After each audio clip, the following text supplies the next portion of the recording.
by our third speaker, Professor Jamal Abbas, Board of Trustee of the Journalism Studies Association of the Philippines, or JSAP, and he will be discussing social media elections and the Mindanao Vote. Professor Abbas, good afternoon, sir. Go ahead, sir. So I'll be talking about social media, Philippine elections, and the Mindanao Vote. For the past 7 years or so, the Philippines has been touted as the social media nation of the world. This is reminiscent of the time when the Philippines was being hailed as the texting capital of the world, even before the turn of the millennium. But at first glance at the statistics, it doesn't seem so. The country is not even near the top 20 of the highest internet penetration rates or adoption rate. Look at where the Philippines is. And according to the records, the top 10 internet adoption rates in the world all have 99% internet adoption rates. That means practically all the citizens there have internet connection. So, relatively low internet adoption rate. Add to that, we have low GDP per capita since we are not a rich country. We all know that we have very expensive broadband rate, high internet prices, and we have very low internet speeds. So how can we be the social media nation of the world? That seems to be counterintuitive. Well, most Filipinos may not have the fanciest iPhones or fastest Wi-Fi, but they don't seem to mind connecting to the internet and staying there for hours. The free Facebook schemes for cell phone is a major factor. It gives so many low-income Filipinos a taste of Facebook for free, even though they could not see the photos. Thus, when it comes to spending time in the internet, mostly using cell phones, the Filipinos are the world's champions. That is the reason why the Philippines is called the social media nation of the world, as reported by Rappler, Statista, and so many other sources. Now, South Koreans may spend more time in the internet than the Philippines, as you can see here in the graph. 10 hours and 46 minutes a day on the internet, while Filipinos spend only 10 hours and 27 minutes. But when it comes to spending time in social media, the Filipinos spend so many hours more than the South Koreans. So there's a difference in spending time in the internet and spending time in social media. Most Filipinos spend it in social media, while the South Koreans spend it in other places in the cyberspace. Also, the Filipinos spend more time in the internet on mobiles or cell phones, using their cell phones. So, I guess the title of social media capital of the world seems to be firmly in the Philippines' hands. But what do Filipinos do online? Interestingly, Filipinos top the charts in watching online video as a source of learning, especially now in the pandemic period. Watching vlogs seems to be very popular among young Filipinos. This is probably because mainstream media organizations like ABS-CBN support vloggers by putting them under contract and promoting them. They top the charts at 60%. Taiwan comes in as a far second at 40%. And most well-to-do Filipinos watch streaming TV, especially Netflix. And when they watch Netflix, they watch hours on end. And what many high school and college students prefer over attending classes is playing internet video games. Filipinos also top the charts in following influencers in social media. More than half Filipino internet users follow influencers. In sum, the Filipinos top the charts in many categories in social media. I suppose they deserve to be called the most social media nation in the world. Now, when it comes to getting news, according to SWS, 34% or almost a fourth of the Filipinos get their news from Facebook. 69% from television, 19% from radio, and only 1% prefer to read newspapers. But Pulse Asia survey done in September 21, 44% of Filipinos get the news from Facebook. So that's a jump from 22% to 41% of Filipinos getting news from Facebook. Social media platforms, despite criticisms against it from all sides, Facebook remains the #1 platform in the world. FB was used by 2.9 billion people in the world. YouTube was used by 2.56, while WhatsApp was used by 2 billion. In the Philippines, Facebook is used by practically all Filipinos who have access to the internet. The key word here is access. According to the data from most sites, there are 95.2 million FB users in the Philippines, or 84% of the population. Now, this data could not be correct. This number is being bandied about everywhere, but this is misinformation. The number is equivalent to all Filipinos 9 years old above, plus the children aged 5 to 9 years old. So this is a population. This means that all of this, from the third row up, all of them have Facebook users, and including half of the 5 to 9 years old. Well, actually, the number probably means FB accounts, including FB pages owned by people in the Philippines, because many people have several accounts, including FB pages.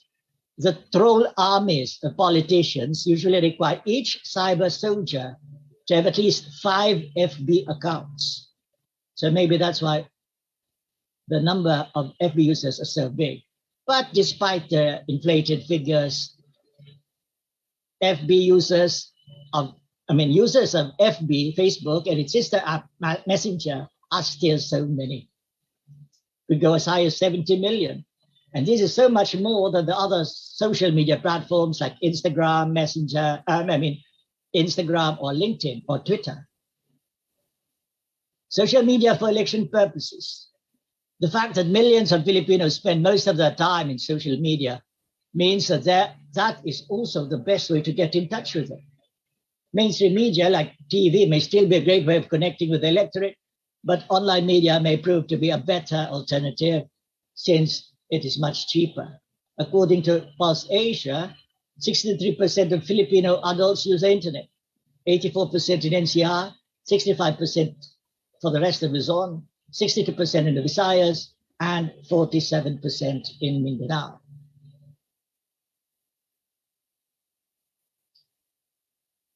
So the statistics are clear.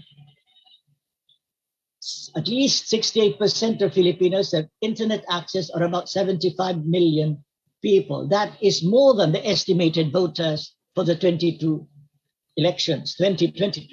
COMELEC announced that there are 67.5 million registered voters for the coming elections.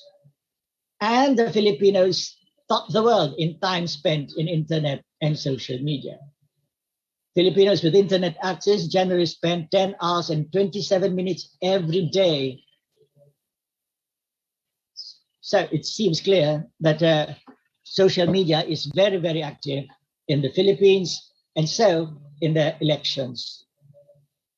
Let's go to the 2010 media elections.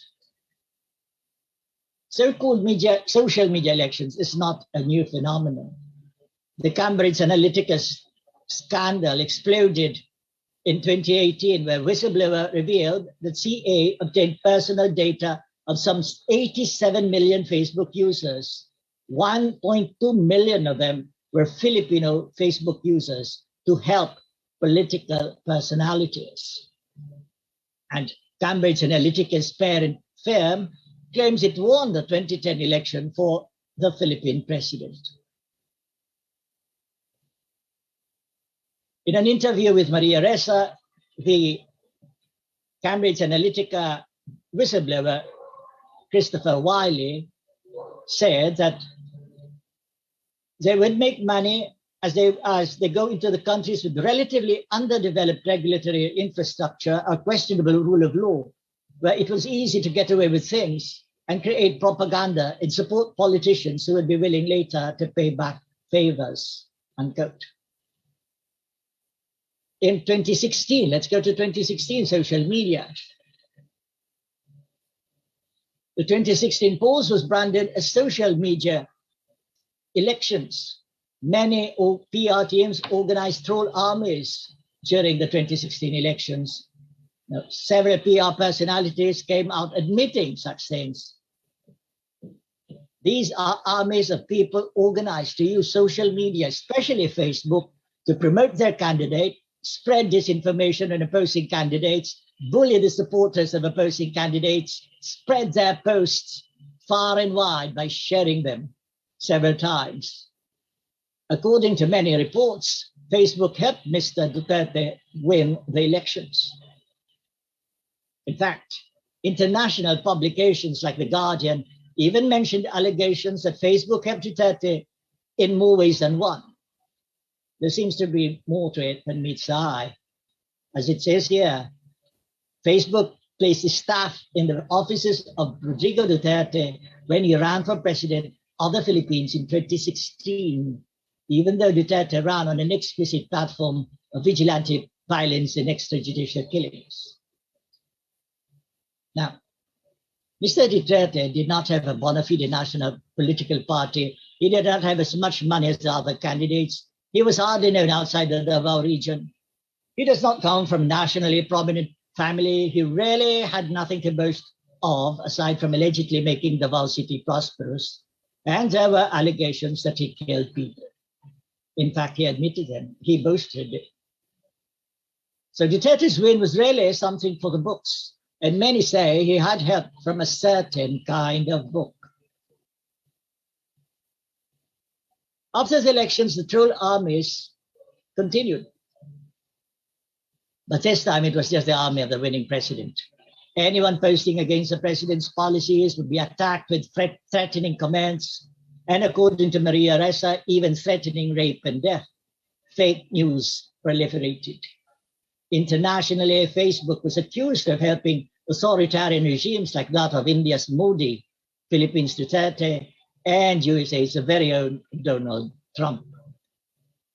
In 2019, Los Angeles Times warned Americans that troll armies is a growth industry in the Philippines and might be coming to the American elections. In the 2022 elections, it is now being defined as truly social media elections. There is a pandemic and human movements are somewhat restricted.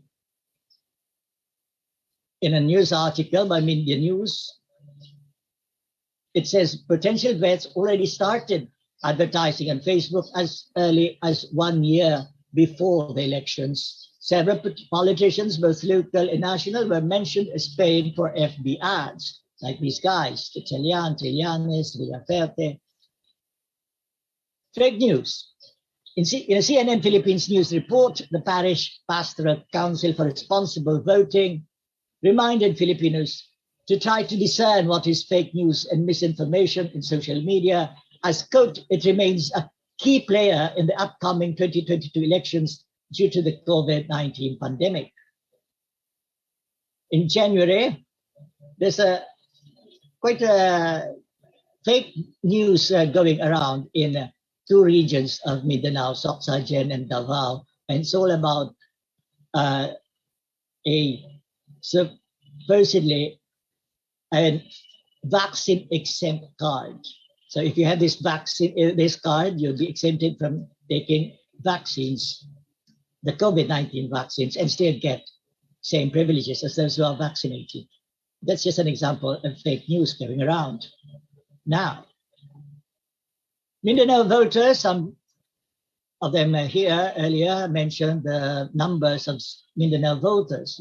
Zamboanga Peninsula has 2.3 million voters. Northern Mindanao is 3.06 million voters. The Davao region has 3 million. Sorsogon has 2.6. Caraga region has 1.9. And the BAM has 2.4 million voters, registered voters. And approximately 3.6 million are Muslim voters. Now, What are the issues? Usually in Mindanao, the number one concern for the national public is peace and order, mainly because it gets the most media mileage. Every election, there are so many areas declared hotspots by COMELEC and put under the control of the PNP and AFP. Now, for an outsider, that is good news. The ballots are going to be protected. But that can also be bad news. That makes the PNP and AFP control the elections, especially the counting of the votes. Now, I regard it as a bad news, by the way. No solid South. In an online forum hosted by Internews on November 30, 2021, the panel of experts declared that there is no such thing as solid South or Mindanao Vote. Now, let's see. Arab Estrada won overwhelmingly in the 1998 elections. They overwhelmingly in Mindanao. It looks like a solid Mindanao vote, but he could not translate his votes to that of his running mate. In 2004, Gloria Macapagal Arroyo won all over Mindanao except in ARMM.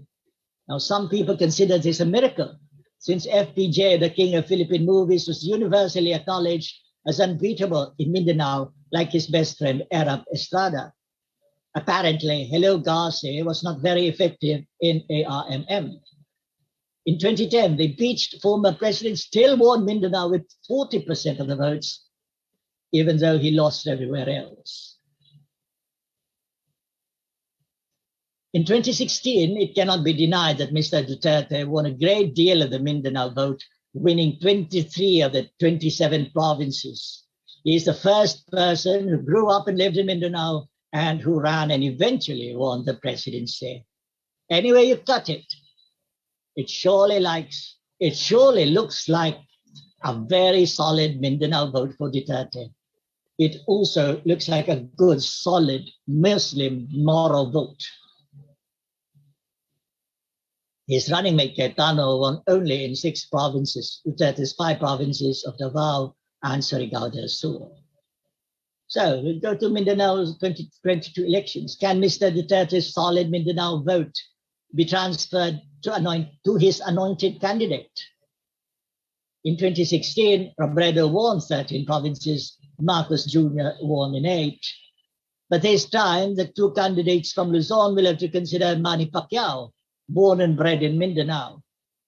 And Mr. Marcos has a Davaoeña for a running mate, Sara Duterte, who happens to be Duterte's daughter. And there's also some people who think that many people, including Duterte's people, who are campaigning for an Isko Sara ticket in Mindanao. So it looks like anybody's ballgame in Mindanao. On the campaign trail with John Nery, this was mentioned by the first speaker.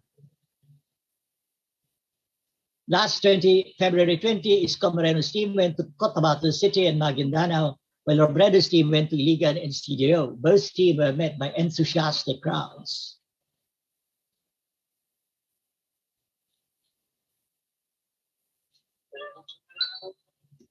Solid South. It looks like both Robredo and Moreno have strong following in Mindanao. The candidates have politicians backing them up. Robredo has ex-ARMM Chief Mujib Hataman and CDO Mayor and Misamis Oriental gubernatorial candidate Oscar Moreno, among others. Isko has Congressman and gubernatorial candidate Ismail Magudadato, and the apparent support of BAM Chief Minister Murad, among others. I said apparent, that's not sure. Pacquiao is a born and bred Mindanaoan and has strongholds in Sarangani and Jensan. Marcos Jr. has a daughter, has Sarah, his daughter, as running mate. Marcos Jr. has Sarah, daughter of Duterte, as running mate. So it looks like anybody's ballgame in Mindanao. To get opinions on social media situation in Mindanao, during this election period, I interviewed 2 Moros who are very much involved in today's electoral process. Well, I suppose they know something about the mood in the grounds, as it were. Amir Orchavi is a newbie in politics in the sense that his very first time to run for office. He's running for councillor in Cotabato City. but he comes from a family steeped in Mindanao and Philippine politics. Mac Jihad, his family in Lanao del Sur and del Norte, is involved in politics in one way or another in both places. Now he is helping his younger brother, Mo, chair of the Mindanao Multi-Sectoral Advisory Council, organize a movement for Lenny Kiko, especially involving the youth. He's quite... So the response is, how much impact does the social media have in this election? Chavez said only half of the people there is aware of social media as an election tool, but Jihad said it is a big factor in influencing voters, especially in highly urbanized areas in Mindanao. Is fake news a factor? Chavez believes fake news is a big factor, since most people cannot tell what is true and what is not. Jihad believes the opposite, as he thinks that because of the pandemic, the people have learned not to believe everything in the internet. Probably he's talking about COVID posts. But there are a lot of news going around in this election. Are there a lot of fake news? Both say there's a lot of fake news, but Jihad said it is very small compared to the last elections. As he said, it does more harm to the perpetrators, and media platforms are quick to sanction malicious activities. Are you or the people or groups you know campaigning for candidates using social media? How so? Both say that there are a lot of candidates using social media, mainly for publishing daily activities. Chavez said he has an FB page dedicated to his candidacy. Are they spending on ads in social media? Jihad said national candidates do, but he has not seen local candidates do so far. Chavez said he boosts his FB post once in a while, and from time to time he sees his opponent's ads, FB posts. Do you think there will be honest and fair elections overall, nationally, in Mindanao, in your district? And both said no. Chavez explained that either Comelec has long been accomplice to the cheating or its people are plainly inept with regard to cheating. 7, what are you learning about social media in relation to elections in your region or district? Jihad believes that in BAM and most places in Mindanao, vote buying is widely practiced. So he said candidates save their money for that instead of spending money on ads, social media or not. Chavez, on the other hand, is thankful that candidates with little funds can now have a platform where they can reach a wider audience. Now, to get a better feel of sentiments of the people of Mindanao, especially that of the Bangsamoro, I put a Google ad in Facebook, a Google Doc ad.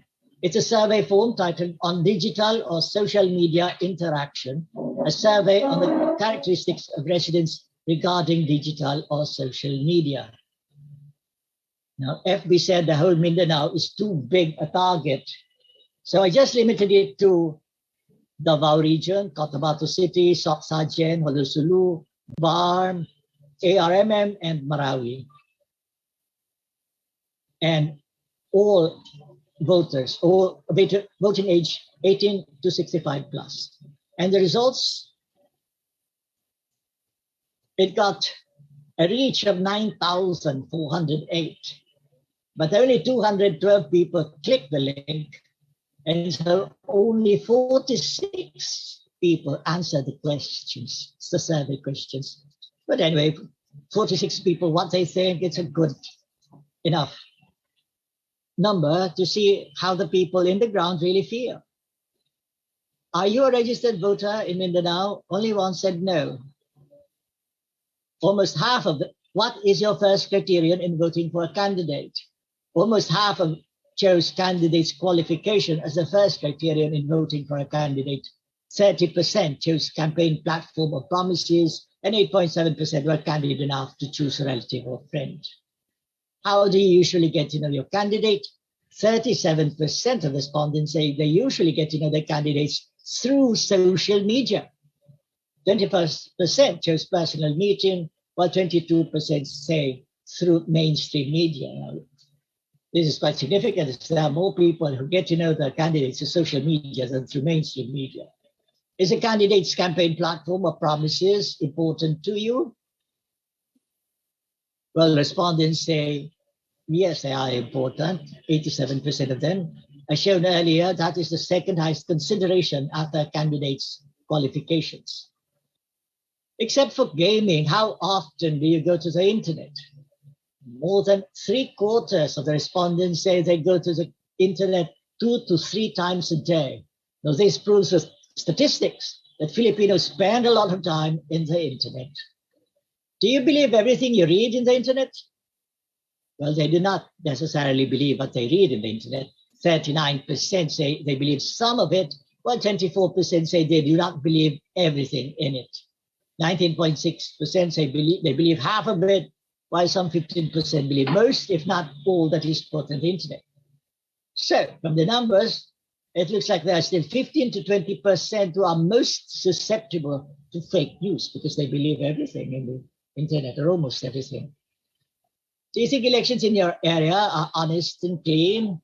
Well, 35% believe that elections are never clean and honest in their area, while the same number of people believe that sometimes there were clean and honest elections.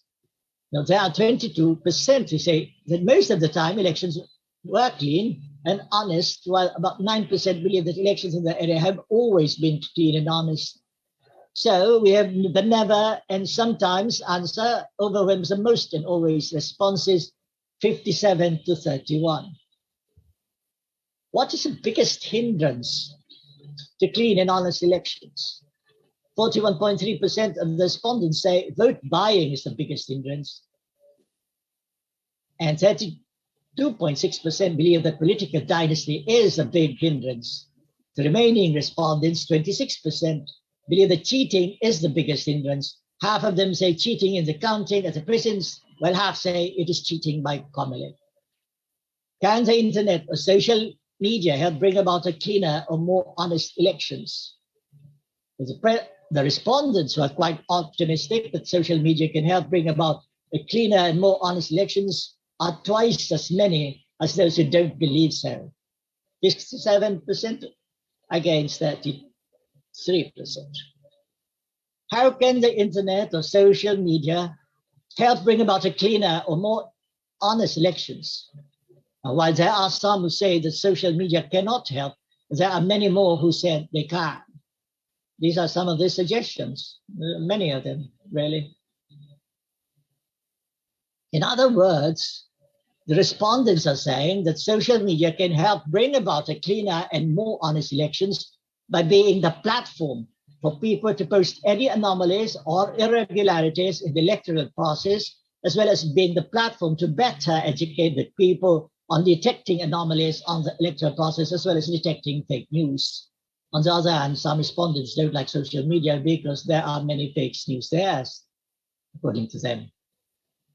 Conclusion: when it comes to spending time in the internet and social media, mostly using cell phones, Filipinos are the world's champions.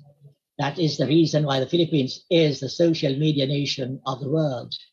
It is but logical for candidates to reach out to the electorate through social media because there are many, and it is widely used and is much cheaper. According to Pulse Asia, 84% of adults in NCR use internet, but only 47% of adults in Mindanao. Thus, the internet is only half as significant in Mindanao as it is in NCR. Since 2010, people have allegedly manipulated the electoral process, mainly through social media. International political consultants, Facebook, PR firms, troll armies are allegedly involved in the Philippine electoral process. Various groups have called on Filipinos to beware of fake news and misinformation in social media, as, quote, it remains a key player in the upcoming 2022 elections due to the COVID-19 pandemic. There are many people susceptible to fake news. From the sample survey, 50% believe most, if not all, that is in the internet. 39% believe about half of what is in the internet. Chavi said most people there cannot discern what is fake or not. There are 15 0.5 million voters in Mindanao, with Muslim voters in Mindanao numbering around 3.6 million. Many areas in Mindanao will be labeled hotspots and be put again under COMELEC and PNP military control. Is there a solid Mindanao vote? Will there be an overwhelming vote in Mindanao for one candidate this year? Not likely. Votes will most probably be split many ways. Among the survey respondents, some don't like social media because there are many fake news there. But a great majority of them believes that social media can bring cleaner and more honest elections. Thanks to 2022 Global Overview Report by We Are Social and Hootsuite for the graphs. I'm Jamal Ashti Abbas, and I thank you. Thank you, Professor Abbas.